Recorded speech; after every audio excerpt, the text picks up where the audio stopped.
You are coming to realize that you were born to want in an environment that will make sure that that happens, whether you admit it or not, that your preferences will constantly be born. We're too high, too loud, too hot. Turn us down. We cannot hold back. In the same way that Jerry can listen for the perfect balance of sound, you can listen for the perfect balance of your vibration. You get so you can feel when you're in alignment and when you are not. If you are paying attention to the guidance system you were born with, you can know in every moment the balancing of your energy, which is the most important thing for you to know, because the vibration that you offer, or the balance of your energy, equals your point of attraction. And everything that you live and everything that you feel is about that. What comes to you in terms of manifestation or manifestational response to your vibration is all about law of attraction's response to your vibrational offering. You can offer your vibration purposefully, although most humans that you meet do not do that. Most humans offer their vibration in response to what they are observing, which means conditions play a big role in what you offer vibrationally, which means conditions play a big role in how your life goes. So even though you sometimes begin speaking of unconditional love or an unconditional response to life, most humans do not even come close to living it, because most are observing conditions, having an emotional response to the condition, and if they don't like the emotional response they are having to the condition, then they set out singularly or in mass to try to control the condition. Because after all, some conditions make you feel better than others, so why not make laws and get powerful enforcers of the laws, and why not just wrestle those conditions to the ground until they please you? And we say, for one very good reason, you can't do it.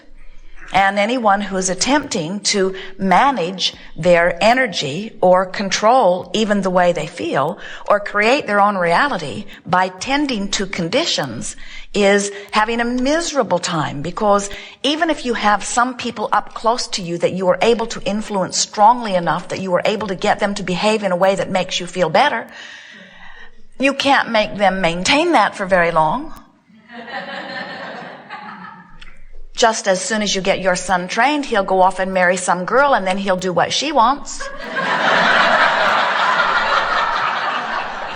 And even if you do manage to get those up close to you trained, they will have influence from others, and there will be a continuing parade of people in and out of your life, some who please you, some who don't, and you'll be upside down and all around in your wanting to feel good and not being able to manage the behavior of others so that you can. So sooner or later, if you decide to be the deliberate creator of your own experience, and if you decide that you're going to create your own reality, then you have to come round to an understanding that creating one's reality means deliberately offering vibration. And deliberately offering vibration is about paying attention to what you're giving your attention to with your ear to the ground relative to how it feels when you do it. Many of you are beginning to understand that you were born with this magnificent guidance system that is giving you feedback, constant feedback on the vibration of your being. And the vibration of your being is strictly, precisely, and only about your point of focus, which means what you're thinking about. What you're thinking about, past, present, or future, but what you're thinking about. So when you're discussing something, you're activating vibrations that are attracting to you. When you are remembering something, you're activating vibrations that are attracting to you. When you are imagining, observing, when you are focusing, that's the best word. When you are focusing upon anything, the vibrational essence of it is activated in you and becomes a part of your point of attraction. You just can't get around it. You are born with magnificent guidance that lets you know how you're doing. So when we talk about energy balance, we're not talking about balancing your energy with someone else. We're not talking about balancing your energy with your lover or with your mother.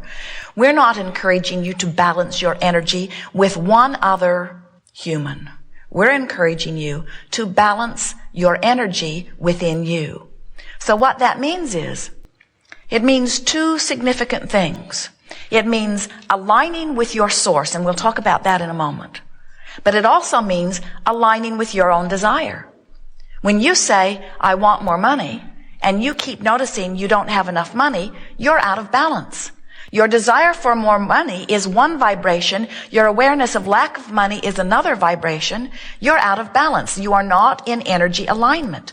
When you want to be slender, but you feel fat, you're not in energy alignment. When you want the world to be a better place and you keep watching television programs that show you what's rotten with the world, you're not in energy balance. And it is your energy balance that equals your point of attraction. So we want you to listen and feel as we are moving forward here today. And it would be so wonderful if you could leave this gathering at the end of this day at least understanding that you're in charge of your energy alignment and that you have so many facilities at your disposal to assist you in being a vibrational match to your own desires.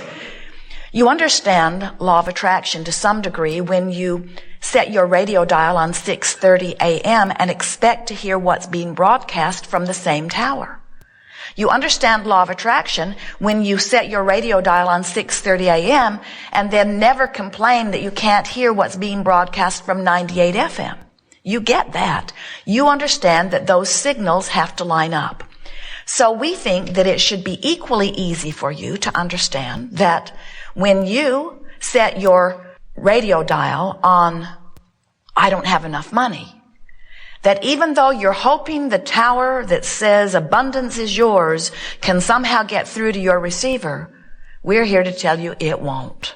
You cannot feel not enough money and let more money in. You've just got to find a way to feel more abundant. So most humans say, well, it'd be easy if I had more money. And we say, we know, but you've got to feel it or get closer to feeling it before it can come in. You have to be somewhere in the vibrational range to even get a whiff of it, you see.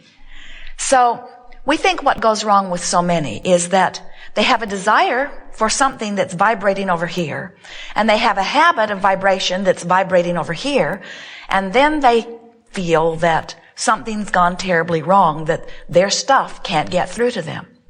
And we say, you've got to move your habit of thought closer to this desire, which means you've got to modify some beliefs. You've got to change some expectations. You can't expect one thing and get another. Your expectation is such a powerful state of being because your expectation is your focus coupled with powerful belief. And the universal forces, even those who love you, cannot buck your current. Jerry and Esther, the last couple of weeks, were in Oregon and they picked up their magnificent new monster bus. And it is, by Esther's terms, beyond description in so many ways. It is better than they thought it could possibly be. The orientation was intense and satisfying and 2 weeks long. And then, toward the end of that 2 weeks, one day they woke up in the parking lot of the manufacturing plant where they had been happily living, plugged in. And they had an appointment at 10 o'clock with someone inside the building. And when they went to get out, they couldn't. They were locked in. None of the buttons worked. The lever, which is a manual lever, was jammed so tight they could not move it with their hands. So they called the nice man who had been giving them the orientation, and he said, "You've got to be kidding." And Esther said, "Nope. We're really locked in. Bring help." So he came, guided them by pantomime outside the window, then called them on their telephone and explained to them, "Yes, you are locked in." And then he got out the ladder And Jerry and Esther opened the emergency window, and the nice man crawled in. And Esther said, "Have you had breakfast?" And then he proceeded to dismantle the door. And after quite a bit of consternation and amazement, he managed to wiggle something that released it, and they were free at last. But then they could not identify what had caused it. And his instructions to them were, whatever you did to lock yourself in, don't do that again. He is playful, but he had never seen that before. Esther said, "It's not your fault. We have door issues."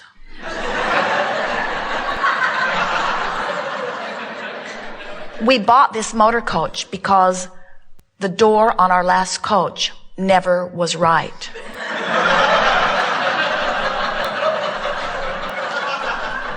And we foolishly assumed that we could just move into a new coach.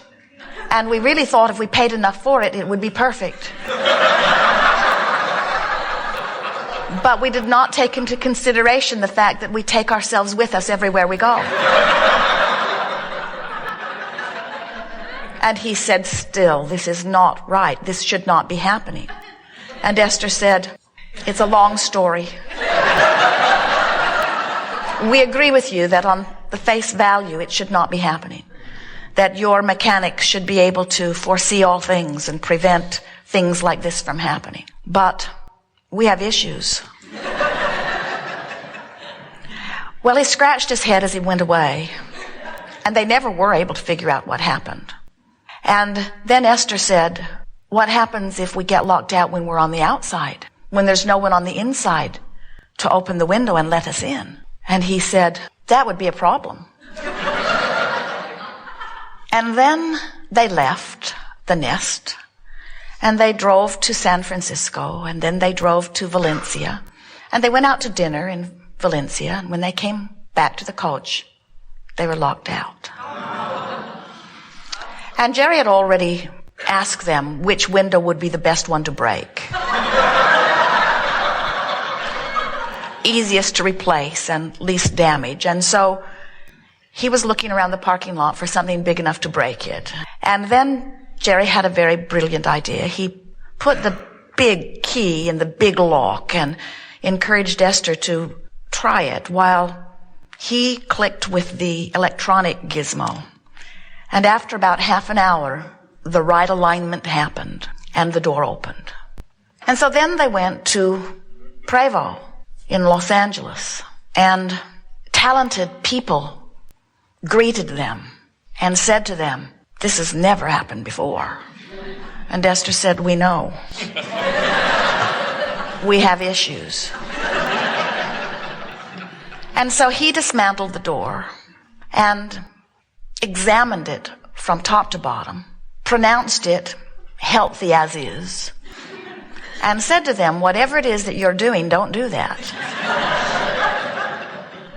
And so Jerry and Esther now know that life in their new motor coach is dependent upon their alignment of energy.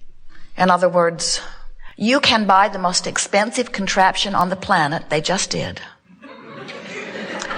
manufactured by the most talented, caring, effective, efficient people who exist anywhere, and they are that.